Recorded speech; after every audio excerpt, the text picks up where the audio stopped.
that night, and I watched that video, every minute of it, should shock the conscience of every red-blooded Georgian, no matter your political persuasion. I've asked Bob, if you're posting, Bob Poston here, he's got the video. I want to pull it up and I want to show you, for those that may not have taken the time to watch this video, I want to show you what occurred there that night that should shock the conscience of every Georgian. Bob, if you would.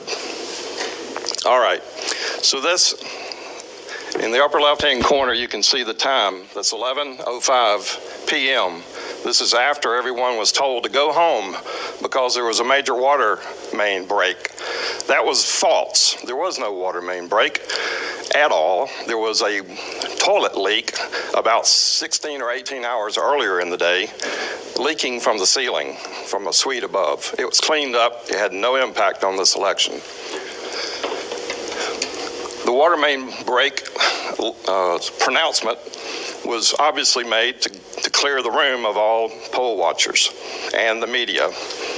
So they were told that night that the vote count would be suspended because the water main break, and that they would resume the vote count the next morning.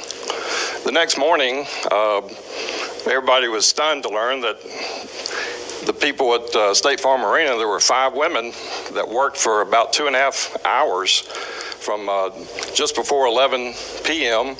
until just before 1 a.m. of scanning ballots. And the disturbing thing about it is that there were 5 of these desks with women at each of the 5 desks. And we've labeled the first one here, kind of focused on her. She's wearing a purple top, desk 1.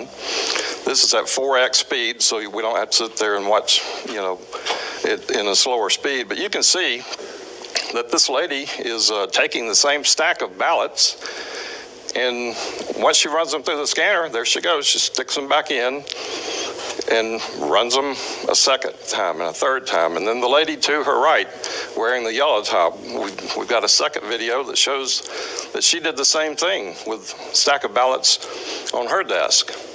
And so there's ballot scan number 3 from desk number 1.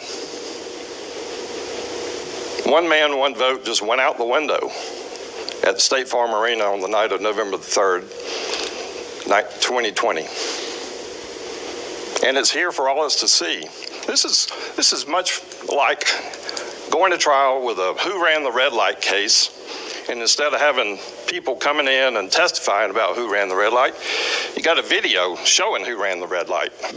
Now, it doesn't take experts, and I'm glad we had an expert here today on the ballots in the person of Jovan Pulitzer, who is probably one of the most qualified experts I've ever had in the kind of cases that I've ever presented.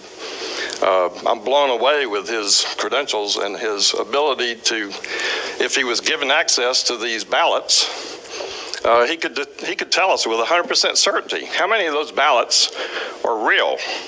I mean, how many of them are fake?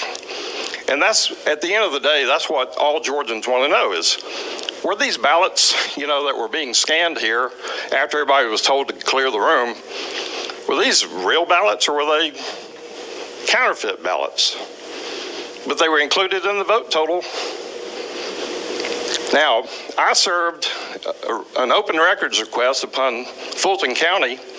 There you can see desk number 2. She's on scan number 2 of the same ballots. We need to know who these women are, for example. They need to come before this panel or somebody under oath, under penalty of perjury, and testify about those ballots after Jovan Pulitzer has had a chance to inspect the ballots. Because I think that these people would be pleading the Fifth Amendment if asked questions about what they knew about these ballots. So I've served an open records request upon Fulton County. I wanted to get those ballots and make them available to Jovan Pulitzer so that he could determine, are these legitimate ballots or not? And I also wanted access to those computers that you see there and those scanners so that they could image what's on those computers and scanners to tell the people of Georgia, and particularly the people of Fulton County like me who pay taxes, whether or not our votes are being diluted or stolen. So what do I get? I get no response from Fulton County Board of Electors. I called yesterday. We had this thing set up for this morning. We had a truck loaded with 4 of these commercial high-speed scanners specified by Jovan show up at Fulton County Board of Electors warehouse, which is where they told me yesterday I should go with the scanners. I had lawyers from my law firm show up there ready to scan these things according to his instructions, Jovan's instructions. We were then told, oh, we're not doing it here. Those ballots are down at State Farm.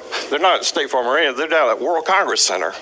So the trucks load up, drive down to World Congress Center, get down to World Congress Center. People at World Congress Center say, we don't know what you're talking about. We haven't been told to expect you.